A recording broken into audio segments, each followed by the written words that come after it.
बिस्मिल्लाहिर्रहमानिर्रहीम, अस्सलामु अलैकुम। अली सलमान जी टीवी के तमाम नाज़रीन को जी स्पोर्ट्स में खुश आमदीद कहता है कि जब पीर से लेकर जुमेरात तक रोज़ाना रात 11:05 पर हम इस महफिल को सजाते हैं आपके लिए और बात करते हैं उस दिन खेले जाने वाले मैचेस के बारे में या उस दिन से जुड़ी स्पोर्ट्स है की ख़बरों के बारे में। और आज हमारे साथ शो में पाकिस्तान के दो बड़े मशहूर और मारूफ स्पोर्ट्स जर्नलिस्ट मौजूद होंगे, क्योंकि आपको पता है कि कल पूरी दुनिया में बशमुल Pakistan world sports journalist day celebrate किया गया। और आज हमारे शो में जो शख्सियत मौजूद हैं पाकिस्तान में स्पोर्ट्स जर्नलिज्म के हवाले से बड़ा नाम है, पाकिस्तान की जो मुख्तलिफ स्पोर्ट्स जर्नलिज्म की जो तंजीमें हैं, नुमाइंदा तंजीमें हैं, उसमें बड़े फ़ाल कारकुन हैं और जर्नलिस्टों के लिए और स्पोर्ट्स के लिए बहुत ही इंपॉर्टेंट रोल प्ले कर रहे हैं। हमारे साथ मौजूद हैं हमारे बहुत ही अपने असगर अजीम साहब, जिनको आप through out the ICC T20 world cup भी ट्रांसमिशन में देखते रहें। शो में खुश आमदीद कहेंगे। अस्सलाम वालेकुम असगर भाई, कैसे हैं? वालेकुम अस्सलाम, अल्लाह का शुक्र, अल्हम्दुलिल्लाह। वर्ल्ड कप की कुछ ज़ख्म कम हुए?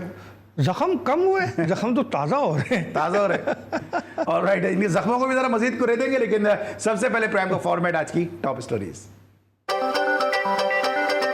T20 वर्ल्ड कप में पाकिस्तान टीम की नाक़िस कारकर्दगी पर हेड कोच ने खुफिया report chairman PCB Mohsin Naqvi को भिजवा दी। गैरी क्रिस्टन ने रिपोर्ट में खिलाड़ियों के फिटनेस पर सवालात उठा दिए।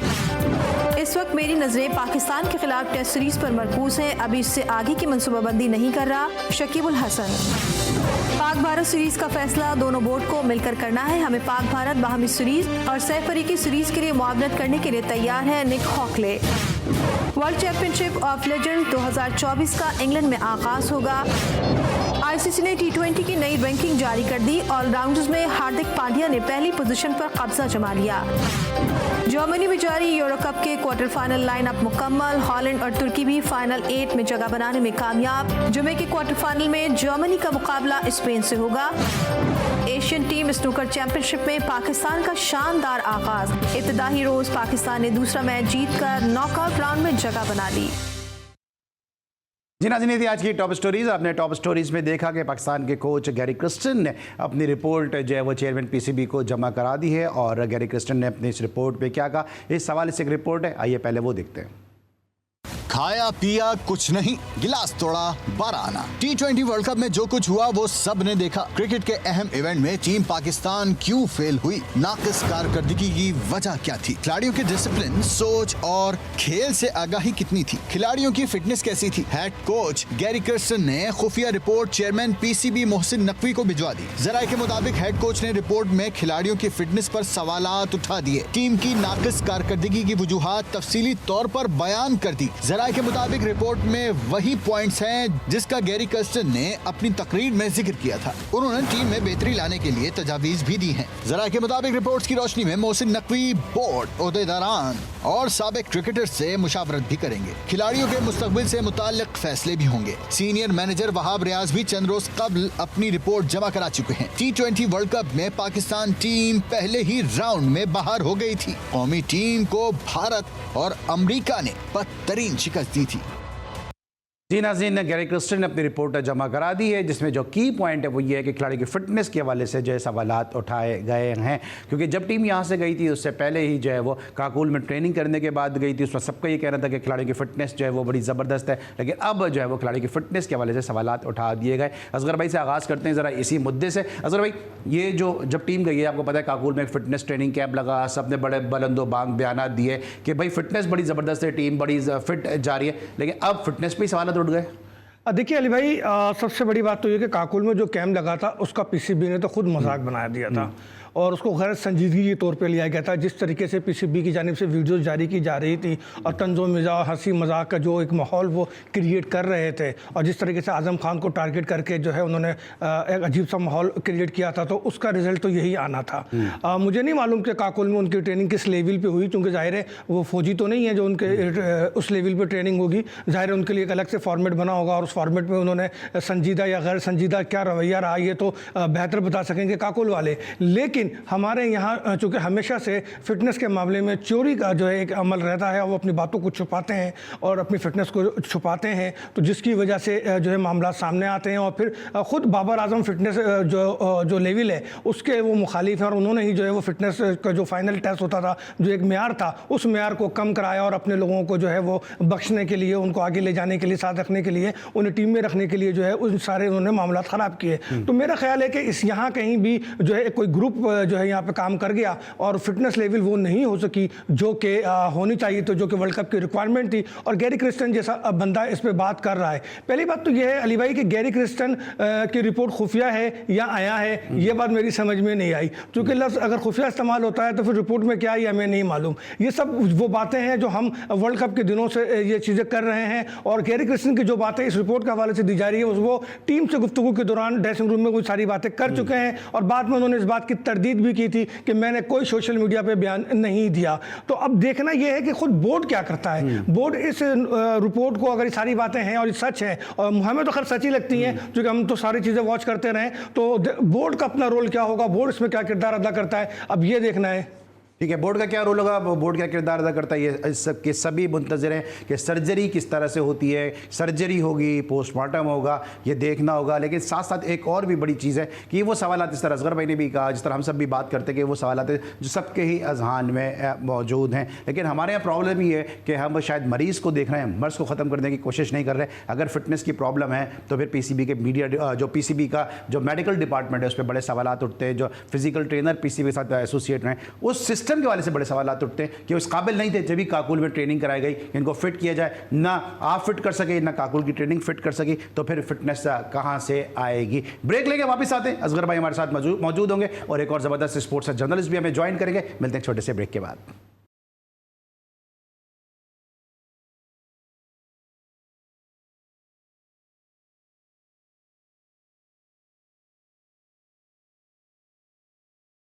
Welcome back after the break. और ब्रेक पर जाने से पहले असगर अजीम हमारे साथ स्टूडियोज में मौजूद थे।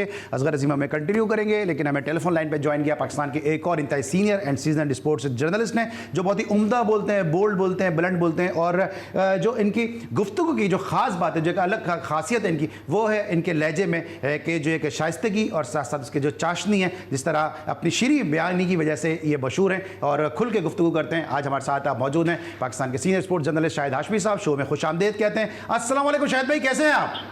वालेकुम सलाम, अल्हम्दुलिल्लाह। अली मियां, आप खैरियत से हैं? अल्हम्दुलिल्लाह सर, मेरे साथ असगर अजीम साहब भी मौजूद हैं। असगर भाई आप कैसे हैं? अल्हम्दुलिल्लाह, आपकी दुआएं भाईजान। अच्छा शाहिद भाई, मैं अपना को बड़ा ब्लेस फील करता हूं जब आप और माजिद भट्टी साहब जैसे लोग हमारे शो का हिस्सा बनते हैं, हमारे शो को रौनक बख्शते हैं। सर ये बताइएगा कि अब जो है गैरी क्रिस्टन साहब ने अपनी रिपोर्ट जमा करा दी है, और ब्रेक पर जाने से पहले मैं और असगर बात कर रहे थे कि तकरीबन मनोन वही इसके मंदरजात हैं कि जो उनकी गुफ्तगू से अखज़ किए गए थे during the ICC T20 world cup. अब क्या ये रिपोर्ट कोई मुसद्दिक़ा है या इसके इक़्तिबासात सामने आए हैं, या आपको लगता है कि ये जानबूझ के जो डाइवर्ट करने की कोशिश की गई है?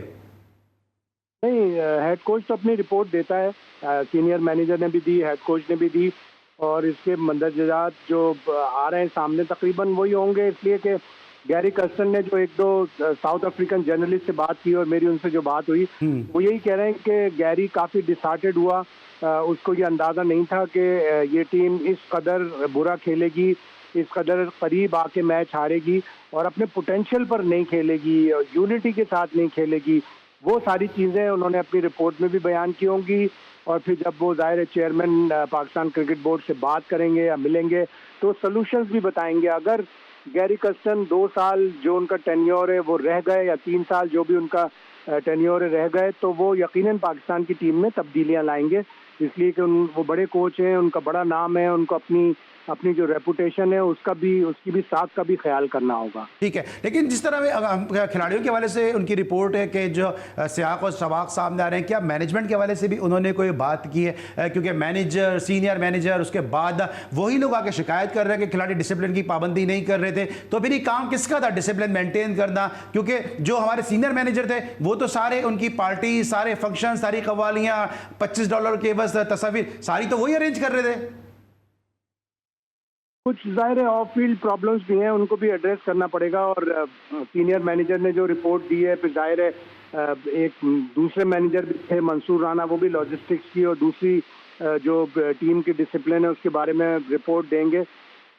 तो इन सारी रिपोर्टों से नतीजा अखज़ करके देखना चाहिए, फिर खिलाड़ियों को भी बुला के पूछना चाहिए। मेरे हिसाब से तो बाबर आजम को भी अपनी रिपोर्ट देनी चाहिए कि क्या हुआ, कहाँ खराबियाँ हुई, क्या ऑफ फील्ड प्रॉब्लम से, क्या ऑफ फील्ड तवज्जो बट रही थी प्लेयरों की इन मीट एंड ग्रीट फंक्शन से, तो ये किसने, जिन्होंने अरेंज करवाई उनसे भी बात होनी चाहिए, उनसे भी पूछगछ होनी चाहिए कि क्यों कराया। और मुझे तो सबसे बड़ा एतराज़ ये है कि जब वहाँ पे इंडिया की भी टीम थी, इंडिया ने ऐसी कोई एक्टिविटीज़ नहीं की, तो आप क्यों कर रहे हैं? Exactly. इंडिया के तो ज़्यादा फॉलोअर्स और ज़्यादा फैंस वहाँ पे मौजूद हैं अमेरिका में। जहाँ भी जाएं आप, इंडिया के ज़्यादा फैंस होते हैं। तो हमने किया, उन्होंने क्यों नहीं किया? और फिर हमारे खिलाड़ियों की ये वक़्त हो गई कि सिर्फ $25 में उनसे तस्वीर बनवाएं और उनसे मिलकर उनसे ऑटोग्राफ लें। ये तो मेरे हिसाब से तो बहुत कम कीमत है। ये तो शायद भाई, ये मैं सुनता हूँ जब $25, तो मुझे याद आ जाता है कि जब कराची में डॉल्फिन शो होता था ना, तो डॉल्फिन के साथ तस्वीर खिंचवाए $200 में या $100 में, तो ये सुन के तो मुझे वो याद आ जाता है। असगर भाई भी हमारे साथ मौजूद है। असगर भाई कोई सवाल करें?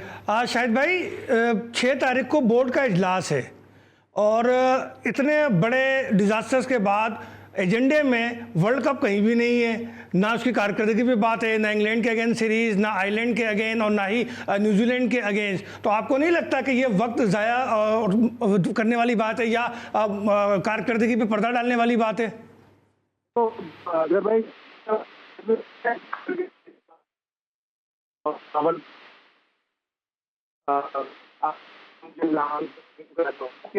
क्या शायद भाई जगह चेंज करनी पड़ेगी आपको। हो सकता है कोई कॉल भी आ रही है ना ड्यूरिंग द कन्वर्सेशन। जी शायद भाई, अब आ रही है आवाज? जी सर, आ रही है आपकी आवाज। जी बोर्ड ऑफ गवर्नर्स में एक ही ऐसा साहब हैं, तारिक साहब, शायद भावलपुर के, जिन्होंने क्रिकेट खेली है। बाकी क्रिकेट से तो नाबलद ही लोग हैं बोर्ड ऑफ गवर्नर्स में। असल में तो ये इजलास बजट की अप्रूवल के लिए है, लेकिन बोर्ड ऑफ गवर्नर्स को भी पूछना चाहिए कि आप क्या रिपोर्ट है, इस रिपोर्ट का अहाता हम भी करेंगे। गैरी कर्स्टन ने दिए, वहाब रियाज ने दिए, बाबर आजम को बुलाएं, बाबर आजम से भी रिपोर्ट लें।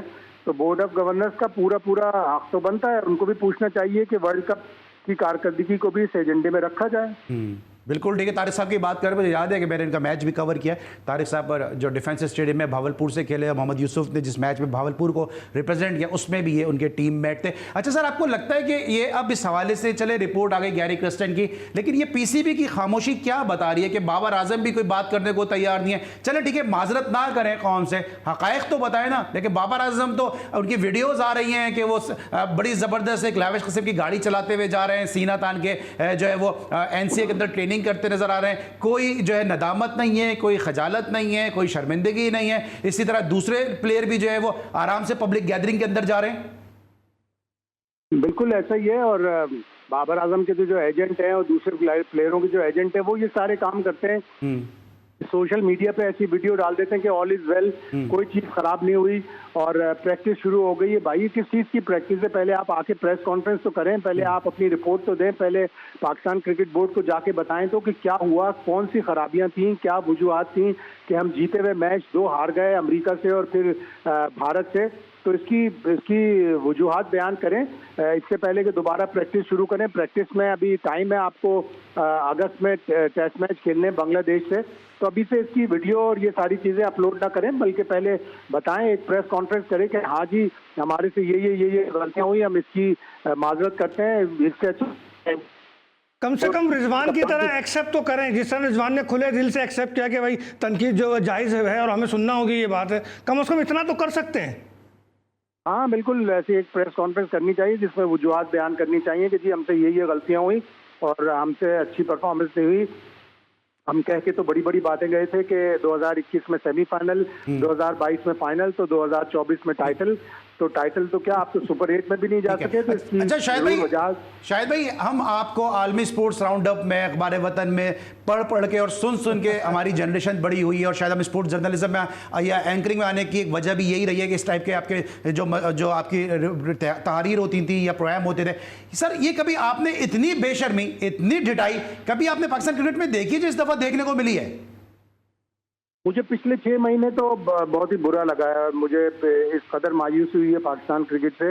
वो अफगानिस्तान वाला मैच जहां हम 283 रन डिफेंड नहीं कर सके, और हमने डिफेंड करने की कोशिश भी नहीं की। हमने बड़े आराम से उनके ओपनर्स को इतने रन बनाने दिए और अपनी पहले वनडे की शिकस्त उनसे कबूल कर ली आराम से, बगैर ज़्यादा कोई फाइट भी नहीं की। उसके बाद इस वर्ल्ड कप से तो बहुत ही मायूसी का आलम है। मैंने इस कदर होपलेस पाकिस्तान टीम को नहीं देखा, बगैर फाइट के इस तरह जीते हुए मैच हारते हुए मैंने नहीं देखा। हम हारे हुए मैच तो जीतने की बड़ी सलाहियत रखते थे, लेकिन जीते हुए मैच हम हारने की अब पिछले 1.5-2 साल से जो हम कोशिश कर रहे हैं और हम उसको अपना भी लेते हैं कि हम हार जाते हैं, वो बड़ी मायूसकुन है और आगे भी कुछ बहुत ही अच्छा मुस्तकबिल नजर नहीं आ रहा। अच्छा शायद भाई, ये जो सेंट्रल कॉन्ट्रैक्ट 3 साल का दिया गया था और जो बड़ी बदमाशी से पाकिस्तान टीम ने इसको अपने मन माने शराइत पे लिए था, अब साल पूरा हो गया है, इसका रिव्यू हो रहा है, आपको क्या लगता है कि किन किन को खतरा है इस सेंट्रल कॉन्ट्रैक्ट से? या तो वो डिग्रेड हो, उनके नंबर कम किए जाएं, या उनको जो है बाहर किया जाए? देखिए, सेंट्रल कॉन्ट्रैक्ट परफॉर्मेंस बेस्ड होता है। आप परफॉर्मेंस निकालेंगे, जिन जिन प्लेयरों की परफॉर्मेंस खराब है आप उनको डिमोट करें, जिन जिन प्लेयरों की परफॉर्मेंस थोड़ी बहुत भी अच्छी है उनको आप अपग्रेड करेंगे। लेकिन वो जो ज़का अशरफ के दौर में हो गया, इतने पैसे बढ़ा दिए ज़का अशरफ साहब ने। दरअसल ज़का अशरफ खुद भी दबाव का शिकार होते थे, वो इतना मिलते थे बाबर आजम से जितने शायद बाबर आजम के वालिद भी नहीं मिलते होंगे। और इसी तरह मोहसिन नकवी साहब भी इतना प्लेयरों से मिलते हैं। थोड़ा सा आपको डिस्टेंस रखना पड़ेगा, और जब आप बहुत ज़्यादा मिलेंगे, बहुत ज़्यादा उनसे उनके आगे पीछे रहेंगे तो वो अपनी डिमांड्स भी आपसे पूरी करवाएंगे। वो जो सेंट्रल कॉन्ट्रैक्ट में इतना बेपनाह इजाफा हुआ ज़का अशरफ के दौर में, वो इतना दुरुस्त नहीं था। अब इसको रिव्यू करना पड़ेगा और परफॉर्मेंस बेस्ड देने पड़ेंगे, और उसी बुनियाद पर प्लेयरों को सेंट्रल कॉन्ट्रैक्ट भी देने पड़ेंगे। आप जितने अच्छे हैं उतना अच्छा आपका सेंट्रल कॉन्ट्रैक्ट, आप अगर बुरे हैं तो आपका उतना ही बुरा सेंट्रल कॉन्ट्रैक्ट। शायद वो पीसीबी के चेयरमैन ने सुना हुआ है कि तुमसे मिलना और बातें करना बड़ा अच्छा लगता है, रोज मिल रहे हैं, रोज बातें करते हैं। ये बातें करने की बात है, रिजवान की बात की थी असगर भाई ने। ये जो रिजवान ने एक प्रेस कॉन्फ्रेंस की है, ठीक है, उन्होंने मान लिया कि गलती हमारी है, लेकिन सर जो स्टेटमेंट उन्होंने दी है कि पहले हम इस्लाम के एम्बेसडर हैं, फिर हम पाकिस्तान के एम्बेसडर हैं, फिर सूबों पर बात आ जाती है। मजहब हम सबका एक जाती मामला है। आप बहुत अच्छे मुसलमान होंगे, मैं अपनी जात में बहुत अच्छा मुसलमान हूं, असगर भाई अपनी जात में बहुत अच्छा मुसलमान है, लेकिन सर असल काम तो क्रिकेट खेलना है ना। या मैं अगर इधर आकर अपने आप को एज ए मुस्लिम अपने आप को इधर जो है वो कंसीडर करता हूं या अपने आप को प्रेजेंट करता हूं, मेरा काम तो एंकरिंग है, असगर भाई का काम इस वक्त एनालिसिस देना है। तो आपको लगता है कि ये रिजवान डाइवर्ट कर रहे हैं चीजों को, और क्रिकेट बोर्ड क्यों इस तरफ नहीं देखता कि ऑल फॉल उल जलूल क्या बातें की जा रही हैं? नहीं, ये बयान अगर दुरुस्त है, सर मैंने खुद सुना है, काफी लोगों ने सुना, असगर भाई शायद भाई वो बयान बिल्कुल दुरुस्त है, क्योंकि वो हमारी ही तकरीब थी अपना जर्नलिस्ट प्रेस क्लब में थी। नहीं, पेशावर हेड ऑफिस में थी। हाँ, वही प्रेस क्लब में ही थी, आई थिंक से। हाँ, ये जो मजहब की बात है, जो भी मुसलमान है, जो भी नमाज पढ़ता है, जो भी मुख्तलिफ नेकी के काम करता है, वो अपनी ज़ात के लिए, अल्लाह ताला के लिए करता है। उसका प्रचार, उसका बहुत ज़्यादा बोलना दुरुस्त नहीं है। बल्कि एक हिकायत है मशहूर के जब आदमी बहुत ज़्यादा मजहबी हो जाता है तो उस तकब्बुर का शिकार हो जाता है कि मैं बहुत ज़्यादा मजहबी हूँ, मेरे सामने दूसरे लोग तो बिल्कुल मजहबी है ही नहीं, मैं जितनी इबादत करता हूँ मेरे सामने कोई इबादत, मेरे कंपेरिजन है ही नहीं, मेरे मुआवजा है ही नहीं। ये भी एक तकब्बुर की सूरत में सामने आता है। हर आदमी अपने हिसाब से मजहबी होता है, कोई कम कोई ज़्यादा, लेकिन इसके ऊपर तकब्बुर करना और इसका बार बार प्रचार करना, क्योंकि सर मुझे ऐसा लगता है कि शायद डाइवर्ट करने की कोशिश है। अगर ये ऐसे ही बात है कि अगर तो अकेले रिजवान तो खाली इस्लाम के एम्बेसडर नहीं है, वो पाकिस्तान के एम्बेसडर नहीं है, बाकी जो 14 गए थे वो भी तो इस्लाम के एम्बेसडर हैं, तो फिर ये कैसा मजहब है कि खुद तो आप अपनी मिसेज को जो है वो बुर्का पहना के फिरा रहे हैं और खुद आप शॉर्ट में फिर रहे हैं, तो क्या हारिस रऊफ इस्लाम के एम्बेसडर नहीं है, वो पाकिस्तानी नहीं है? सारे लोग हैं, इस्लाम के भी एम्बेसडर हैं, पाकिस्तान के भी एम्बेसडर हैं, और उस पूरी कौम के लिए जो 25 करोड़ अवाम जो पागलों की तरह से क्रिकेट देखती है, उनके पास एक ही तफरीह है, उनके भी एम्बेसडर हैं, उनके भी सफ़ीर हैं। जब वो बाहर जाते हैं उनकी भी तर्जुमानी करते हैं, उनको भी जीत देते हैं, उनको भी शिकस्त से उनके दिल टूटते हैं। तो इसी तरह दूसरे लोग भी हैं। इसका मजहब का और अपनी नेकियों का प्रचार करना किसी भी तौर दुरुस्त नहीं है, और इसको क्रिकेट से रिलेट करना, हारने के ऊपर तौजीहात पेश करना कि मैं हारा जरूर हूँ लेकिन मैं बहुत ही मजहबी हूँ, ये इसका कोई जवाब नहीं बनता, इसका कोई मवाजना नहीं बनता। अच्छा शायद भाई, खुद चेयरमैन की अब क्या जिम्मेदारी बनती है?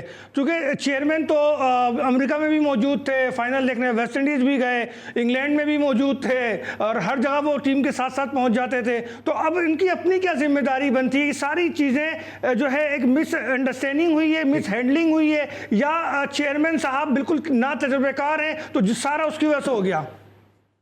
सर वो अपने जो एडवाइज़र होते हैं उनसे मशवरे लेते हैं, और उन्होंने जिनसे मशवरे लिए, उन्होंने जो मशवरे दिए उनका रिजल्ट अच्छा नहीं निकला, तो अब उन्हें अहाता करना पड़ेगा कि मुझे जो मशवरे दिए गए थे कौन कौन से दुरुस्त हैं, कौन कौन से गलत हैं, उनको अपने इर्द गिर्द देखना पड़ेगा। अच्छा असगर, अपना शायद भाई वक्त थोड़ा सा महदूद है, 2-3 सवाल है क्विकली। एक तो डोमेस्टिक जो है वो सीजन का आगाज होने के लिए जा रहा है, किस तरह देखते हैं कि इतने सारे मैचेस कराए जाएंगे इस डोमेस्टिक सीजन में? पहले हम क्वालिटी की बात करते हैं, अब दोबारा हम क्वांटिटी की तरफ आ रहे हैं।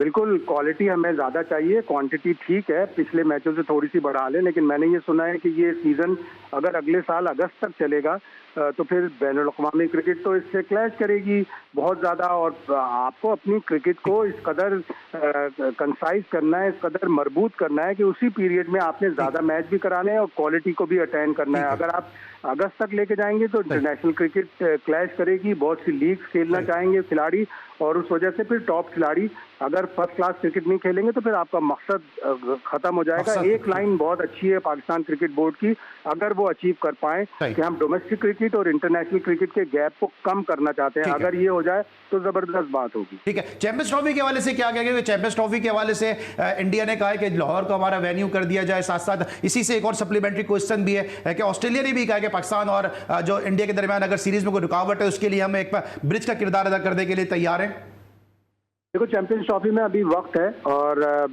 भारत अब चूंकि वर्ल्ड चैंपियन हो गया है, ऑल्दो उनके ऊपर इंटरनेशनल कम्युनिटी का बड़ा प्रेशर है कि पाकिस्तान आपके पास 2016 में भी आया, 2023 में भी आया, तो आपको अब टूर करना चाहिए। आईसीसी का भी प्रेशर होगा, लेकिन वर्ल्ड चैंपियन है, वर्ल्ड चैंपियन के नखरे भी डिफरेंट होंगे, उनके पास पैसा है, उनके पास जोर है, वो अपने हिसाब से अपनी क्रिकेट को चेंज कर सकते हैं। वो जो उनके ब्रॉडकास्टर ने जोर लगाना चाहा था कि 50 ओवर्स की चैंपियंस ट्रॉफी ना हो, 20 ओवर्स की हो, वो तो नहीं हो सका। और आईसीसी ये कह रही है कि चैंपियंस ट्रॉफी 50 ओवर्स की क्रिकेट पर ही होगी। अब आईसीसी में इतने दांत हैं, इतना जोर है कि वो भारत को लेके आए पाकिस्तान, ये अभी वक्त बताएगा, अभी इसमें थोड़ा टाइम है। अभी तक तो भारतीय हुकूमत का यही इशारा है कि हम पाकिस्तान नहीं भेजेंगे। अच्छा, मेरे पास सिर्फ 20 सेकंड, अगर 20 सेकंड में अगर जल्दी से मुझे क्विकली जरा सम अप कर दें, ये मोहम्मद वसीम को जो अपॉइंटमेंट है वीमेंस क्रिकेटर्स के साथ, ये किस तरह देख रहे हैं? क्योंकि मुझसे ज्यादा आप जानते हैं कि इनका माजी में क्या कैरेक्टर रहा है। मोहम्मद वसीम टेम्परेरी है और ये आजकल क्रिकेट बोर्ड में ज़्यादातर फैसले बिलाल अफजल साहब ले रहे हैं, जो डाटा एनालिस्ट हैं। वो कहते हैं कि बहुत बड़ा क्रिकेट का एनालिस्ट हूँ, बहुत मेरी क्रिकेट की नॉलेज है। उनके मशवरे पे मोहम्मद वसीम को पाकिस्तान विमेंस टीम का कहीं ऐसा तो नहीं वो जंगली हयात के वजीर थे तो उनको पता हो जो लोग खिड़कियों से कूदते हैं वो ज्यादा अच्छा कूद सकते हैं? हाँ, ऐसा ही है। अब पाकिस्तान विमेंस क्रिकेट को भी बहुत ज़्यादा ज़रूरत है एक अच्छे कोच की और इसके इम्प्रूवमेंट के लिए, इसलिए कि इसके ऊपर करोड़ों रुपया खर्च होता है। सबसे पहले तो विमेंस विंग का हेड आपको एक फॉर्मर विमेंस क्रिकेटर में से किसी को लेके आना पड़ेगा। मेरे हिसाब से फना मीर को लेके आना चाहिए, जिनको क्रिकेट की नॉलेज भी है और वो वुमेन्स क्रिकेट को लगाया तो है। ब्रेक पे जाना है, एचआर हेड की किसी अजीज को लगाया तो है। ठीक है, शाहिद भाई thank you so much sir, थोड़ी तशनगी रही आपसे गुफ्तगू में। इस पर ब्रेक लेके वापस आते हैं। असगर भाई का जो सवाल है जरा असगर भाई से भी सवाल करता हूँ के बाद।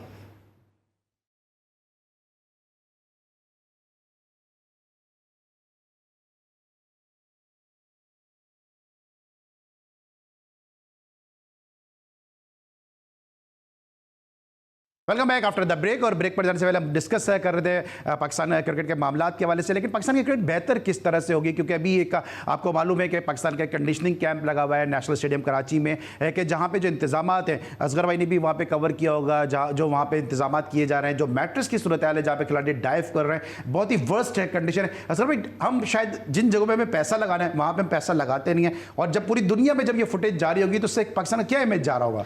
देखिए, पाकिस्तान का इमेज यकीनन इससे डैमेज होगा, लेकिन मेरा ख्याल है पीसीबी के बाद पैसे खत्म हो गए। जितने बड़े बड़े सेंट्रल कॉन्ट्रैक्ट दिए गए और जितनी मराहत खिलाड़ियों को दी गई, मेरा ख्याल है खजाना खाली हो गया है। तो पीसीबी पे थोड़ा सा हमें भी ख्याल करना चाहिए कि चलो यार, इस आप जो है ना पुराने मैट्रेस ही चला लें। और भाई, जब प्लेयर को सहूलत देनी है ना, तो फिर इन चीज़ों का ख्याल रखना होगा।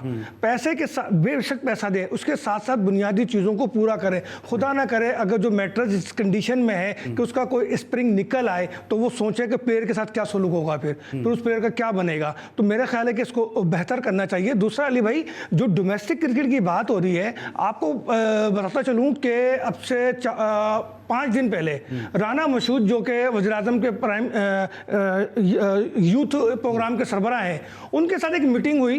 तमाम 21 इदारों के लोगों ने उसमें शिरकत की, जिनको पीएसबी ने ख़त लिखा था कि आप डिपार्टमेंटल क्रिकेट को या स्पोर्ट्स को पूरा बहाल करें। तो बकौल पीएसबी के कि उस मीटिंग में सब ने जी लिख के दे दिया है कि जी हमने स्पोर्ट्स डिपार्टमेंट को हम बहाल कर रहे हैं और हम वज़ीर-ए-आज़म की बात को ओबे कर रहे हैं। लेकिन हैरत अंगेज बात यह है कि स्विगेस के एमडी ने मना कर दिया, बोला मेरे पास पैसे ही नहीं है, मैं कैसे बहाल करूं। नेशनल बैंक के प्रेसिडेंट साहब पिछले 5 दिन से जवाब नहीं दे रहे और ना ही स्पोर्ट्स डिपार्टमेंट का बंदा जवाब दे रहा है, चूंकि पीएसबी ने यह भी कहा कि जो लेटर उन्होंने जारी किया था खिलाड़ियों को रीजन और दफ्तर ज्वाइन करने का, वो विड्रॉ कर रहे हैं। अब मैं 5 दिन से पूछ रहा हूं लेकिन ये लोग जवाब नहीं दे रहे। इसका मतलब यह है कि ये इदारे वजीर आजम को मामू बना रहे हैं, उनको बेवकूफ़ बना रहे हैं, राना मसूद को चुरंगी घुमा रहे हैं। पिछले 1 साल से जब ये प्राइम मिनिस्टर साहब बने थे लास्ट टाइम, जहाँ 16 साल हुकूमत थी, उस वक्त 16 महीने हुकूमत थी, उस वक्त इन्होंने ये डिपार्टमेंटल स्पोर्ट बहाल करने का ऐलान किया था। आने के बाद इन्होंने इसको दोबारा बोला कि भाई इस पर फुल एक्टिव हो जाओ, लेकिन ये इदारे नहीं सुन रहे। और यकीन जानिए पाकिस्तान का स्पोर्ट्स, खासकर हमारा क्रिकेट, इन डिपार्टमेंट से जुड़ा हुआ है। इसके बगैर खिलाड़ी बहुत परेशान है, स्पोर्ट्समैन बहुत परेशान है। चंद एक इदारे ही हैं वापडा जैसे जो इस चीज़ को लेके चल रहे हैं, वरना तो यहाँ बहुत बुरा हाल हो रहा है। हम डोमेस्टिक क्रिकेट को कैसे बेहतर करें जब डिपार्टमेंटल क्रिकेट बहाल ना हो, डिपार्टमेंटल टीमें बहाल ना हो, लड़कों के माशी मसाइल हल ना हो, वालिदैन को उसका फ्यूचर नजर ना आए बच्चे का। तो ये सारी चीज़ें हमें देखनी है। वज़ीर आज़म साहब बहुत मसरूफ होते हैं, लेकिन 5 मिनट वो या राना सनाउल्लाह साहब वो जो है इस मामले को देख लें ताकि चीज़ें कुछ बेहतर हो सके। चूंकि चेयरमैन पीसीबी के बस की बात नहीं है, वो डिपार्टमेंटल क्रिकेट को बहाल कराएं। ठीक है, चेयरमैन पीसीबी को जरूर इस हवाले से सोचना चाहिए, क्योंकि क्रिकेट से सिर्फ क्रिकेटर्स का ही रोजगार नहीं जुड़ा हुआ। क्योंकि अगर क्रिकेट टीम बंद होती है तो फिर आपकी हॉकी टीम, फुटबॉल टीम और इवन पलवश या बशीर जैसी प्लेयर जो नेशनल बैंक से वाबस्ता हैं, उनको भी जो कहा गया कि आप जाकर सीट पे बैठें और आप जॉब करें। तो ये अगर हम अपने चैंपियन की रिस्पेक्ट नहीं करेंगे तो फिर प्लेयर जो है वो कैसे लॉरेल्स और मेडल्स लेकर आएंगे। अब थोड़ी बात करते हैं टीम इंडिया के जीतने के बावजूद भी जो है तनकीद का सिलसिला भी जारी है। और संजय मंजरेकर ने तनकीद की, उन्होंने कहा कि जी कोहली के ऊपर उन्होंने बिलखुसूस कहा कि जी बुमराह की वजह से या बॉलर्स की वजह से जो है वो इंडिया वर्ल्ड कप जीता है। आपको क्या लगता है कि ठीक है बॉलर्स की कारकर्दगी अपनी जगह है, लेकिन अगर बैटर्स परफॉर्म नहीं करते, कोहली परफॉर्म नहीं करते, शर्मा नहीं करते, पांड्या परफॉर्म नहीं करते, स्काई परफॉर्म नहीं करते, क्योंकि क्रिकेट में तो एक कंबाइंड एफर्ट होती है ना, संजय मंजरेकर को इंडियन बैटर से क्या प्रॉब्लम है?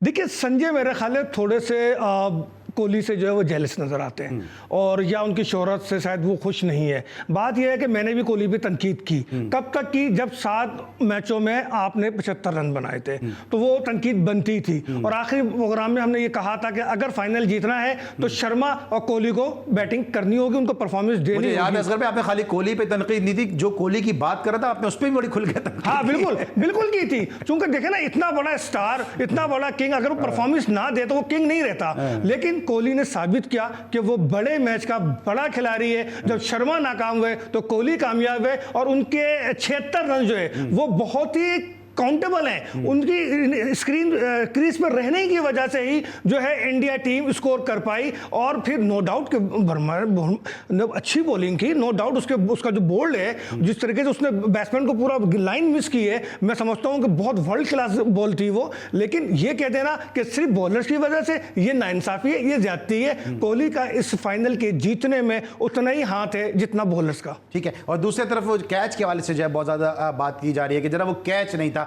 हालांकि वो जितनी वीडियोस देखी हैं उसमें कोई भी नेकेड आई से पकड़ नहीं सकता कि वो कैच था या नहीं था। बज़ाहिर ऐसा लगता है कि वो कैच लीगल कैच था। देखिए मैं इसमें थर्ड एम्पायर को जिम्मेदार करार देता हूं, चूंकि वो एंगल जो बाद में सोशल मीडिया पे आया, थर्ड एम्पायर ने वो एंगल देखे ही नहीं। अगर आप वर्ल्ड कप की रिकॉर्डिंग उठा के देख लें तो उसमें सिर्फ 2 या 3 एंगल उसने लिए थे, बाकी क्लोज एंगल टो वाला वो उसने नहीं लिया था, जिससे ये इस बात को तक़वियत मिलती है कि ये वर्ल्ड कप इंडिया का था, इंडिया को दे दिया हमने। तो इसकी जिम्मेदारी थर्ड एम्पायर पे होती है। और आपको याद होगा कि लास्ट वर्ल्ड कप में इंग्लैंड भी ऐसे ही जीता था भाई, उसके साथ भी बेईमानी हुई थी, तो ये न्यूजीलैंड के साथ भी बेईमानी हुई थी, वरना न्यूजीलैंड जीत चुका था। तो ये तो अब क्रिकेट में चीजें जो है अब आम होती जा रही हैं। आईसीसी को चाहिए अपने खेल को बचाने के लिए कुछ सख्ती करे और कम से कम इस थर्ड एम्पायर से ये तो पूछे कि भाई तेरे पास वक्त की कमी थी जो तूने सिर्फ 2 एंगल 3 एंगल देखने के बाद बोला जी ठीक है फैसला दे दो। सही, ठीक है। जरा क्रिकेट से हट के जरा बात कर लेते हैं। बॉडी बिल्डिंग में पाकिस्तान की परफॉर्मेंस बड़ी ज़बरदस्त जा रही है, स्नूकर में पाकिस्तान बड़ा अच्छा खेल रहा है, क्योंकि आप सारी स्पोर्ट्स को आप कवर करते हैं और कंट्रोवर्सीज भी इन खेलों से जो है वो सामने आ रही हैं। देखिए अली भाई, आपने अच्छा याद दिला दिया।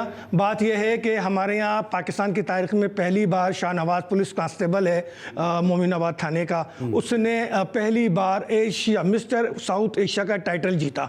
उसकी पजीराई भी हो रही है, गो के आईजी साहब का चेक आज तक कैश नहीं हुआ, उम्मीद है कि शायद आगे 1-2 दिन में कैश हो जाए। लेकिन पाकिस्तान स्पोर्ट्स बोर्ड ने 5 या 6 फेडरेशन मुंतखब किए इस साल परफॉर्मेंस बेस उनको जो फंड देने का, जिसमें बॉडी बिल्डिंग को भी मुंतखब किया गया। अब यहाँ पे प्रॉब्लम क्या आ गई कि जो बॉडी बिल्डिंग के साबिक सदर हैं शेख फारूक साहब, जिनको वर्ल्ड बॉडी बिल्डिंग ने फारिग कर दिया, उसके बाद वो एक और वर्ल्ड बॉडी के पास गए, उन्होंने भी फारिग कर दिया। उन पे इल्जाम साबित शुदा है, उन्होंने इसी बात में इस्तीफा भी दिया है कि वो करप्ट हैं, उन्होंने करप्शन की, गवर्नमेंट के फंड का गलत इस्तेमाल किया। अब जो फेडरेशन एफिलेटेड है सोहेल अनवर वाली, उसके लिए चेक बना हुआ है, लेकिन वो चेक इसलिए नहीं दिया जा रहा कि फारूक शेख ने वज़ीर-ए-आज़म हाउस का इस्तेमाल कर डीजीपीएसबी पे प्रेशर डलवाया है कि वो उनको चेक ना दें, मुझे दें। तो मैं राना सनाउल्लाह साहब से कहता हूं कि वज़ीर-ए-आज़म हाउस का गलत इस्तेमाल रुकवाएं, जो हकदार है उसको उसका हक दें, ये बहुत जरूरी है। उसके साथ साथ जो मैं कल खबर देने वाला हूं कि वर्ल्ड बॉडी बिल्डिंग फेडरेशन ने पाकिस्तान की तारीख में पहली बार किसी वर्ल्ड बॉडी ऑर्गेनाइजर्स ने खुला खत वज़ीर-ए-आज़म और अवाम के नाम और मीडिया के नाम लिखा है, जिसमें उसने फारूक शेख की सारी हकीकत बयान कर दी है। ये मैं खुद सुबह उसको खबर देकर और बाकायदा इसको पॉइंट आउट करूंगा कि ये हमारे मुल्क का हाल है। दुनिया भर में ये शख्स हमें बदनाम करता फिर रहा है और वज़ीर-ए-आज़म हाउस इसको सपोर्ट कर रहा है। तो वज़ीर-ए-आज़म हाउस में बैठा हुआ जो शख्स भी इसको सपोर्ट कर रहा है, वो सुन ले कि कल वो खत जब ऑन एयर होगा, क्योंकि मुझे यकीन है सुबह तक वो खत आ जाएगा, तो फिर वो ये ना बोले कि जी पाकिस्तान की इमेज खराब हो रहा है, क्योंकि इमेज खराब तो आप कर रहे हैं। वो तो और ऑनेस्ट लोग हैं जिन्होंने एक करप्ट बंदे को फारिग किया और साथ ही उन्होंने ये भी कहा कि हम बाकायदा खत भी जारी करते हैं हुकूमत पाकिस्तान की आवाम और मीडिया के नाम। ठीक है, एक वाइट पेपर जो है वो उसका इजरा होने के लिए जा रहा है और उम्मीद है कि फिर इससे जो आवाम को सही मायने में जो असगर भाई बता रहे हैं, इससे आवाम को जो है वो आगाही हासिल होगी कि हमारी जो स्पोर्ट्स है वो क्यों पीछे जा रही है। उसके पीछे बहुत सारे मुहर्रिकात हैं।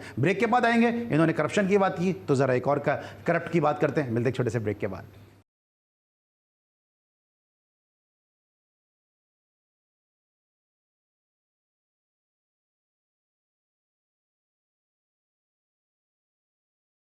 Welcome back after the break. और ब्रेक पर जाने से पहले हम डिस्कस करते हैं पाकिस्तान क्रिकेट के मामलात को। लेकिन पाकिस्तान क्रिकेट के मामलात जब ख़राब होते हैं तो उस पर सर्जरी की ज़रूरत पेश आती है, लेकिन सर्जरी से पहले ही है कि जब प्रिकॉशन लेने की जब ज़रूरत होती है उस वक्त पाकिस्तान क्रिकेट बोर्ड ऐसा कोई प्रिकॉशन नहीं लेता। लेकिन उसके बाद जब मामलात ख़राब होते हैं फिर सर्जरी, पोस्टमार्टम और इस किस्म की जो बातें हैं सामने आती हैं। GTV जी स्पोर्ट्स मुसलसल इस हवाले से आवाज़ उठा रहा है कि पाकिस्तान क्रिकेट को करप्शन से पाक होना चाहिए। पाकिस्तान क्रिकेट बोर्ड में ऐसे लोग आने चाहिए कि जिनका माजी जो है वो टेंटेड ना हो, जिनका माजी दागदार ना। हम मुसलसल ये बात कर रहे हैं कि मोहम्मद वसीम के हवाले से कि इनका जो माजी रहा है उसको देखते हुए इनको वीमेंस विंग के साथ हरगिज़ नहीं लगाना चाहिए। कल के शो में मैंने राशिद लतीफ़ साहब से भी सवाल किया था और राशिद लतीफ़ साहब ने भी कहा कि ये जो है इनकी सिलेक्शन अच्छी है, कोचिंग के हवाले से जो है इनका शायद तकर्रुर जो है वो इतना अच्छा नहीं है। लेकिन माजी के झरोकों से ज़रा एक और डिसिप्लिनरी एक्शन मैं आपके सामने लेकर आना चाहता हूँ कि मोहम्मद वसीम का क्या किरदार रहा। बहुत सारी चीज़ें मैं पहले अपने शोज़ में बता चुका हूँ। ये एक नई चीज़ है जो मोहम्मद वसीम का माजी का एक डिसिप्लिनरी एक्शन है। इसमें इस वक्त आपके सामने स्क्रीन पे भी होगा, असगर भाई से भी जरा लेंगे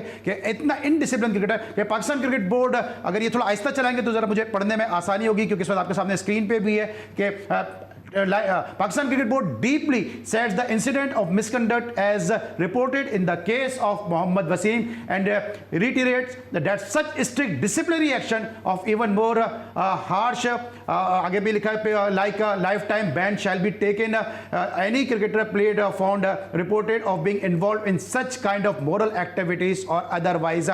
ये जो लेटर है ये 1999 का है कि कनाडा में एक इंसिडेंट हुआ। अब वो क्या इमोरल एक्टिविटीज थी आपके सामने इस वक्त जो क्रिकेट की जो सबसे बड़ी वेबसाइट है क्रिकेट इन्फो, उस पर ये लेटर है, आप देख सकते हैं आपके सामने स्क्रीन पे है कि पाकिस्तान क्रिकेट बोर्ड अगर ये पूरी विंडो में चलाएंगे तो शायद ज़्यादा आसानी के साथ पढ़ने में भी आसानी होगी और अपना जो बयान करने में भी आसानी होगी। मैं अपनी प्रोडक्शन टीम से कहूँगा जरा इसको पूरी विंडो पे चलाएं ताकि हमारे व्यूअर्स जो है इसको जरा सही तरीके से पढ़ सकें। अब आप देख सकते हैं कि the Pakistan cricket board has decided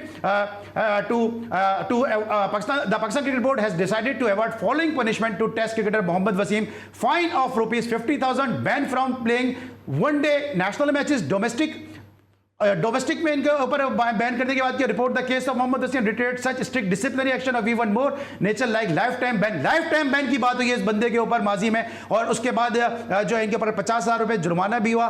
immoral activities के हवाले से बात हुई जो कनाडा में जाके इन्होंने पाकिस्तान को बदनाम किया। ये आपके सामने जावेद जमान साहब जो पाकिस्तान ने कर तक डोमेस्टिक के मामला देखते रहे, ये उनकी तरफ से ये लेटर लिखा गया। Toronto cricket festival one day tournament था, ये इस वक्त आपके सामने स्क्रीन पे है। हमारा काम, जीटीवी का काम, जी स्पोर्ट्स का काम हक और सच आपके सामने लेकर आना, हकायक आपके सामने लेकर आना है। क्रिकेट बोर्ड के कान पे जूं नहीं रेंगरी, क्रिकेट बोर्ड जाने, उसका काम जाने, लेकिन बाद में पोस्टमार्टम की बातें ना करें। असगर भाई, ये लोग, बहुत सारे लोग कहते हैं कि मेरा कोई पर्सनल इशू है, लेकिन कोई मैं घर से तो चीजें बना के नहीं ला रहा। ये भी क्रिकेट की वेबसाइट पे चीजें पड़ी हुई हैं, सबको पता है। कोई पुराना प्लेयर किसी से भी पूछ लें कि 99 में का ये इशू मैं सामने लेकर आया हूं, शालीमार होटल में क्या हुआ, वो मैं बार बार बात कर रहा हूं, लेकिन क्रिकेट बोर्ड को किस चीज का इंतजार है मुझे नहीं मालूम है। देखिए, क्रिकेट बोर्ड कि जो एडवाइज़र हैं, जो चेयरमैन को कान भरते हैं, यानी कि एडवाइज़र क्या बोलूँ मैं, उनको बोलता हूँ कान भरते हैं, वो लोग अपने मफादात को देख रहे हैं और ये सब चीज़ें फिर आगे जाके बहुत ही ज़्यादा डेंजरस सूरत अख्तियार कर लेती हैं। मैंने आपको पहले भी एक मिसाल दी थी, शायद शहरियार साहब के दौर में भी ऐसा हुआ था वुमेन टीम के साथ, और एक कोच थे जो कि नेकर में उनके साथ आके स्विमिंग पूल पर बैठ जाया करते थे, जिस पर बहुत सख्त नोटिस लिया गया था। तो मैं समझता हूँ कि मोहम्मद वसीम को फौरी तौर पर पाकिस्तान वुमेन क्रिकेट से अलग करना चाहिए, बल्कि उनको पीसीबी से भी अलग कर देना चाहिए। एक शख्स जो बार बार जो है ज़ाब्ता अखलाक की खिलाफ वर्जी करता रहा हो, जो ऐसी एक्टिविटीज़ में मुलविस रहा हो जिसको हम जो है गैर अखलाकी कहते हैं, तो मेरा ख्याल है कि उसको फौरी तौर पर फारिग करना चाहिए। ठीक है जनाब, और ये लेटर जो है इस वक्त भी जो है वो क्रिकेट इन्फो पे मौजूद है, जिसको कोई शक हो शुबा वो जाके पढ़ सकता है। बाकी तफसीलात मैं बता चुका हूँ। एक और चीज़ भी पहले भी बता चुका हूँ, अब भी बता रहा हूँ कि कोई जाके पूछे कि भाईजान आपकी KRL से नौकरी क्यों गई थी, हसास मामला है, हसास मौजूद है, इसलिए मैं इसमें ज़्यादा मजीद लग-कुशाई नहीं कर सकता। लेकिन क्रिकेट बोर्ड को चाहिए कि ज़रूर पूछे कि खान रिसर्च लेबॉर्ट्री से इनकी नौकरी क्यों गई थी, इनको क्रिकेट टीम से क्यों फारिग किया गया था, क्योंकि वो वही शख्स हैं जो डॉक्टर नौमान नियाज़ जो इनके मौसिन हैं, उनको इन्होंने बैठ के बोला कि आपको तो क्रिकेट का पता ही नहीं है। उस वक्त भी अली सलमान ने ही आवाज़ उठाई थी। आज के लिए बस इतना ही, इंशाल्लाह कल फिर मुलाकात होगी। इजाज़त दीजिए, अल्लाह हाफ़िज़।